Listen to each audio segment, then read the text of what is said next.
Have you ever felt caught in an internal crossfire? One voice whispers fear, judgment, or limitation. Its arguments sounding deceptively rational, even protective. Another, quieter voice nudges you toward trust, vulnerability, or a step of faith that defies conventional wisdom. Standing at that inner crossroads can be profoundly disorienting. Is that sharp, critical thought a necessary self-correction, born of maturity, or is it just the ego's familiar fear dressed up as wisdom?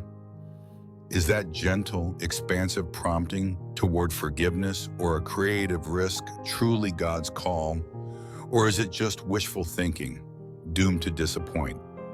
Discerning between the voice of one which is so often felt as a deep, intuitive truth, an inexplicable peace or a loving conviction, and the voice of the ego, which is typically marked by fear, comparison, harsh judgment, and a frantic, racing urgency, is one of the most crucial, ongoing practices on the path to inner peace. It's a skill that's honed not in the intellect alone, but in the quiet laboratory of the heart, through patient observation and courageous honesty. Many who find their way to peace beyond thought are wrestling intensely with this very challenge. They feel paralyzed by conflicting inner messages. They're unable to move forward because their own mind presents such compelling arguments against trust, against surrender, or against acts that are rooted in love rather than in fear.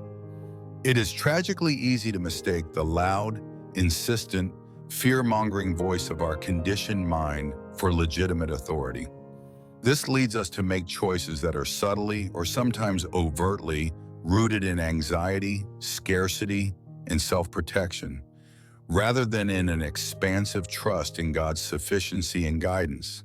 This discernment isn't about achieving perfect, infallible clarity every single time. That's just another goal the ego would happily chase forever. This is about cultivating a deepening awareness of the quality, the focus, and the fruit of the voices that are shaping your perception and directing your steps. In short, it's about learning to read the energetic signature beneath the words. Here are 3 ways to begin. Way 1, samanin, check the underlying emotion and energetic signature. Does it lead to fear or peace? Perhaps the most immediate and reliable indicator is the emotional resonance, the energetic quality that the message carries. What does God's voice feel like? The voice that is aligned with divine truth, even when it points to hard things like forgiveness, or a sacrificial yes, or a difficult conversation. It ultimately carries the signature of peace. This isn't a peace that means no discomfort. It is a deep, grounding rightness that aligns with love itself. Think of Philippians 4:7, a peace that transcends understanding, guarding your heart and mind. This kind of peace can coexist with trembling hands because its source runs deeper than your circumstances or your mental calculations. God's guidance may stretch you, but its fruit will always trend toward integration, reconciliation, trust, and surrender. It produces the fruit of the Spirit, as listed in Galatians: love, joy, peace, patience, kindness, goodness, faithfulness, gentleness, and self-control. There is often a quiet confidence, a non-anxious presence. Even if the path is unclear, the guide feels trustworthy. Now, what does the ego's voice feel like? The ego's voice springs from the mind's survival circuitry. Its job is control and self-protection. Its trademark is fear. You will feel it as a contraction. It feels heavy, tight, urgent, and draining. It speaks in limitation. You'll never pull that off. You are not qualified. It speaks in scarcity. There isn't enough time, or money, or love. If you give that, you'll lose. It speaks in comparison. You're behind. They're better than you. And it speaks in harsh judgment of yourself or of others. Even when the suggestion sounds practical, like don't take that risk, play it safe. The energetic signature behind it is one of contraction, isolation, and diminishment. If a thought stream repeatedly leaves you anxious, defensive, resentful, or cut off from the felt sense of God's love and grace, you can be almost certain it originates in fear, not in the spirit. When you're unsure, just pause, especially when you feel agitated, and ask yourself these questions. What is the primary emotion this voice is producing in me? Does it feel expansive and connecting, or contracting and isolating? Is it leaning me toward a deeper trust in God, or toward frantic self-reliance and control? Way 2, examine the focus and motivation. Is it self-centered or oriented toward God, others, and truth?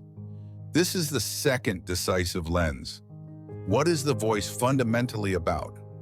The ego, as the construct of a separate self, orbits relentlessly around me, my, and mine. God's spirit, by contrast, always turns us outward and upward. The ego's primary directive is self-preservation, self-enhancement, and defense against perceived threats. So its inner commentary assesses everything by its impact on my comfort, my status, my needs, my reputation, and my control. It fuels comparison and competition. How do I stack up? I need to win this argument. It fuels self-pity and grievance. Why is this happening to me? They wronged me. And this is subtle, but the ego is a master at hijacking spirituality. It can be the part of you that pursues spiritual experiences just to feel special. It can be the part of you that serves others for validation, secretly wanting people to notice how good you are. It can be the part that focuses on rule-keeping, not from love, but from a place of fear or a transactional bargain. If I perform well, God must bless me. The spirit's focus, on the other hand, consistently invites you to a wider horizon toward God's presence, God's people, and God's purposes. The orientation is Godward, His glory and His wisdom over mine. It is otherward, toward love, compassion, forgiveness, and service. And it is truthward, toward humility, integrity, and reality, even when that's costly. This voice often involves what the mystics called kenosis, or self-emptying. It's the part of you that nudges you to forgive when the ego wants revenge, to give when the ego fears lack, to serve quietly when the ego craves recognition. It may require a vulnerable sacrifice, but it always leads to freedom, authentic connection, and alignment with the kingdom of God. It speaks less in me and more in we, His and ours. So ask yourself to expose the motivation. Is the focus of this thought primarily on my safety, my comfort, and my image? Or is it on God's glory and loving others? Is this thought fueled by a fear of loss or by a desire for alignment with love? A voice that magnifies the self and fuels insecurity is the ego. A voice that invites trust, humility, and love, especially when it challenges the ego, is the spirit. Way 3, discern the nature of the message. Condemnation or conviction, complexity or simplicity. Finally, the texture of the message itself offers powerful clues. The most important distinction to learn here is condemnation versus conviction. Condemnation is an ego favorite. Biblically, it's the work of the accuser. It sounds like this: harsh, global judgments. You always mess this up. You're hopeless. God is so disappointed in you. Condemnation is an attack on your identity, and it offers no way out. It just leaves you in a state of shame, despair, and paralysis. It reinforces your feeling of unworthiness. Conviction, by contrast, is the Spirit's loving clarity. It is completely different. It names specific misalignments, an action, a pattern, a thought. It does not attack your identity. It feels clean and clear. And crucially, it always implies a path back to grace, a path to repair and freedom. It affirms your belovedness even while it is inviting you to change. If a voice just hammers your worth and leaves you in shame, that is condemnation. If it points specifically to something and draws you toward mercy and transformation, that is conviction. The other contrast is complexity versus simplicity. The ego thrives on complication. It loves endless what-if scenarios, convoluted justifications for holding a grudge, and hair-splitting debates that allow you to avoid a simple act of trust. The ego's voice is tangled, exhausting, and rarely leads to peaceful movement. God's voice so often carries a clarifying simplicity. Be still. Trust me. Forgive. Love this person. Take the next small step. It cuts through the mental thickets and lands in your heart with a steady, quiet yes. God's guidance can still be nuanced, but its core essence resonates with an uncomplicated truth that frees you rather than entangling you. Learning to distinguish divine truth from the ego's fearful static is not a one-time win. It is a lived, daily rhythm. By checking these three lenses, the emotion and energy, the focus and motivation, and the nature of the message, you cultivate a holy sensitivity.